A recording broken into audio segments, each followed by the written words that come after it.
Hello everybody, what's up, what's going on, and welcome to the 75th episode, part 2 of Raptors in 1. Just a brief recap, I spoke about my thoughts on the Saturday night festivities of the NBA All-Star Weekend that happened in Salt Lake, Utah. If you haven't caught that, I suggest check out my channel. And of course, if you like the content, don't forget to hit that thumbs up button. And of course, if you like the content, you can subscribe to my channel, check out more content for your viewing pleasure, of course. And don't forget to hit that comment section. Sunday night. What did we do on Sunday night? We had the All-Star Weekend, basically everything, the All-Star Game that encompasses the whole weekend. Everybody's waiting for this event, this Sunday night All-Star Game, for all the antics. And I have to say, I enjoyed it, but not as much as I usually do. And I think there were a few people who commented on social media as well that this time the All-Star Weekend wasn't the way it should be. You know, typically where you eventually play defense. Apparently there was no defense played. Shea Gilgeous would say otherwise. I feel you, bro. I feel you. And you know what? I 100% agree. You know, LeBron didn't play defense before he got out of the game. He didn't play defense for the longest time, but then when Shea decides to go for that dunk, he smacks it. You know, he blocks it. So, yeah, if I'm Shea, I get it, man. I take it personally too. And I have no doubt in my mind you have something for the king. But when you make a claim like that you got something for him the next time around, you better follow through, man. That's a legend already. That's a king right there. You better follow through. And I hope you do. I really do. Of course, the draft happened. And the draft, there were certain players that got drafted that I wasn't too surprised about. I honestly didn't think that Jokic was going to be drafted so late first. But I also didn't think that, you know, Jokic was going to pull the whole, and that was smart about Jokic too, you know. It was basically the choices were between him and Lauri Markkanen. And, you know, LeBron was going to make his pick and Jokic just gets up from his seat. He's like, hey man, you know, you're drafting me, right? And he basically just went to LeBron's team. And the smart thing about that is because he just didn't want to be the last person being drafted, you know? And of course, Lauri Markkanen goes to Team Giannis. I gotta say, Draymond, again, I'm gonna talk about Draymond in this video for sure. So Draymond, he puts on social media that if Jokic didn't pull that move, LeBron was definitely gonna go for the crowd favorite, basically the homeboy, Lauri Markkanen. I do kind of agree with it, but I mean, come on, man. Jokic is Jokic. He's the Joker. He's potentially the 3-time MVP. Sure, he may not necessarily be flashy. Like, he doesn't necessarily put on a show like, you know, making some flashy dunks.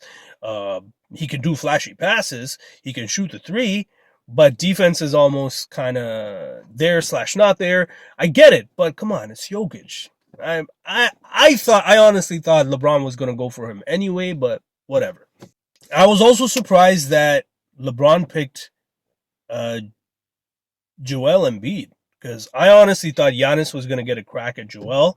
And of course he drafted Pascal, my African brother. That's right, baby. Pascal, he made it on Giannis's team. I'm glad for that. And yeah. So again, spoiler alert if you haven't watched it already, Team Giannis won. That's right. He finally got a win. LeBron, for all the things that happened on the weekend to honor him, especially in Sunday and the halftime show, he was being honored for being the scoring king, and they did this whole thing with the, you know, Malone being on one side, Kareem being on the other side, you know, and then he had his bestie Dwayne Wade introducing him, bringing him forth.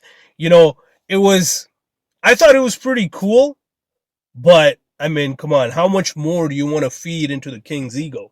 He's already got a big ego, man. Now you got to feed it some more. Anyway, the man decided to play defense yes, he did block Shea's shot, but he tried to block Spicy P's shot. The layup attempt, that is.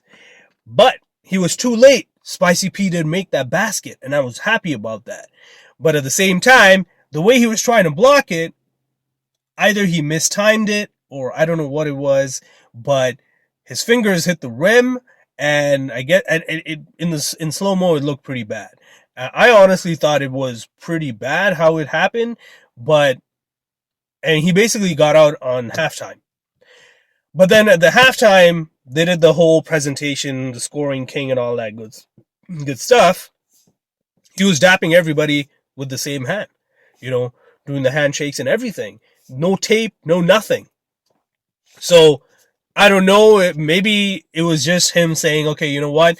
I got my All-Star appearance here. Okay, but this whole scoring king title is more important to me. I gotta be fresh. I gotta look fresh and all that." And he never came back into the game. Whatever. Giannis, on the other hand, if you haven't watched the game, the first play, he got it. He just kind of did a wrap around Kyrie, did a dunk or a layup. I think he did a dunk, and then he just went back and he fouled on the inbounds play, sat down because of his wrist. So, I mean, I guess it's because if you think about the last All-Star weekend, Chris Paul kind of did something like that, and now Giannis is taking a page out of his book, and he did something similar. But you know what? I kind of respect that, just because a lot of Giannis fans, same thing with Chris Paul as well, but a lot of these fans, they come to watch the people that they voted for perform and play and do all these antics and entertain them. So it was big of him to do that, but at the same time, of course, you got to watch out for your health too. So I respect that, and I'm not mad at Giannis for doing that. First half, Pascal, of course I'm going to be talking about Pascal. He has some he had some highlight reel kind of dunks, and of course he also worked very well with Shai Gilgeous. And a lot of people were like, on social media, they were saying, "Hey, stop teasing us, man. If you're gonna do it, just come to Toronto already." And I couldn't agree more. Just because, yeah, I think Shai and Pascal would be a very good team. And there were some people who were also kind of saying, maybe we should just get rid of Fred and just pick Shai. And yeah, there was a possibility where Shai could have joined the Raptors in the off season, because there were a lot of rumblings, even in the early season, where there were a lot of rumblings that he wasn't happy with the situation in OKC. But the boy's killing it, and I'm happy for him because he's a fellow Canadian. You never know. The Raptors might pick him up in the off season. You never know. LeBron had, some pretty good dunks. Before he left, of course, he did the whole Tracy McGrady off the backboard dunk, and of course, Jason Tatum had to one up him.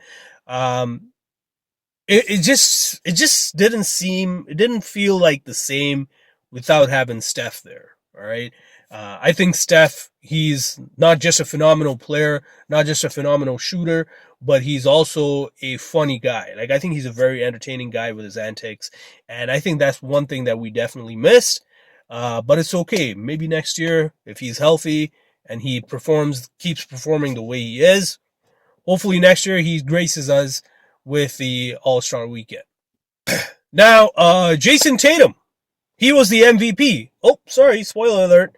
But Jason Tatum was the MVP of this All-Star game, and rightfully so. Like, he broke some records. I think he scored like 51 points, and he was hot from the 3-point line. Man, he definitely scored 10 shots. I don't know how many attempts he had, but he definitely scored 10 shots. That's 30 points right there, man. He just dropped 30 just from the arc. Damn. And then I like the back and forth that happened with Jaylen Brown and Jason Tatum. That was entertaining, and I gotta say, man, I like Jaylen Brown from day one, and I always like Jaylen Brown a little more than Jason Tatum. And don't get me wrong, yes, I know Jason Tatum comes from the Black Mamba, university.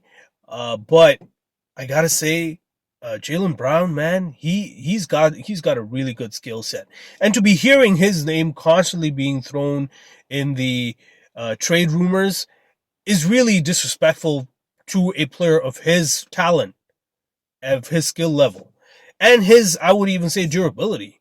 So yeah, Jaylen Brown, man, he got the best of most of the exchanges between him and Jason Tatum. There were some very sick moves he made, man. He's got some nice handles. He's got some nice step back threes twice in Jason Tatum's mouth, man. So yeah, Jaylen Brown.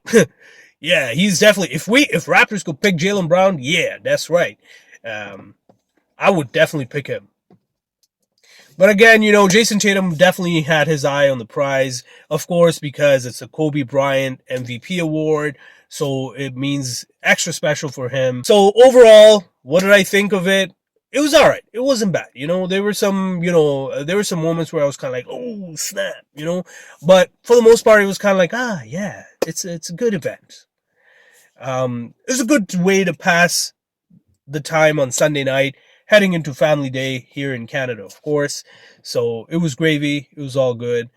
Good night overall. So there you go. All-Star Weekend's done. Before I head out, I want to talk about Draymond Green. Now, I know I did allude in my previous episode about Draymond Green and what it was that really grinded my gears about him. And I have to say this. He was bold enough to say in the All-Star Weekend that on the court, only LeBron's resume stacks up to Draymond Green's resume. Nobody else's. Woo! Okay, ladies and gents, this is when you hit that comment section and let me know if you agree or disagree with Money Green, Draymond Green, that is. You want my thoughts on it? That laugh should have pretty much said it. I mean, come on. Are you for real? Yeah, you won 4 championships. If it wasn't for Steph or even Clay or even Kevin Durant, you ain't winning those championships. Mind you, I agree, you do have an important role, but you're third best. Third most important at the best. And when KD was there, fourth. You were fourth, okay? You were fourth option. And you have the gall to say that you have your resume stacks up against the likes of King James, who's the scoring title, 4-time MVP, NBA All-Star appearances happen to be more than you do. And of course, Rookie of the Year, you weren't. Championships, did I mention that already? How many times you've been in the finals? The fact that he was always the first option in every team he was in? Are you kidding me, Draymond? Come on, man. Wake up, bro. I mean, there's a fine line. There's a difference between being arrogant but confident and you can back it up versus just being straight up cocky, arrogant, and it doesn't make any sense. I agree you do have somewhat of a resume, and maybe probably better than most of the people in the All-Star game. But to say that you stack up, that LeBron's resume stacks up to your resume? No. That's not how it works. You wish your resume stacked up to LeBron's. When we have those GOAT debates, if we're not talking Draymond and Michael, we're talking LeBron and Michael, not you. You are not I'm done, ladies and gents. That's all I got for now. Until next time, I'm out.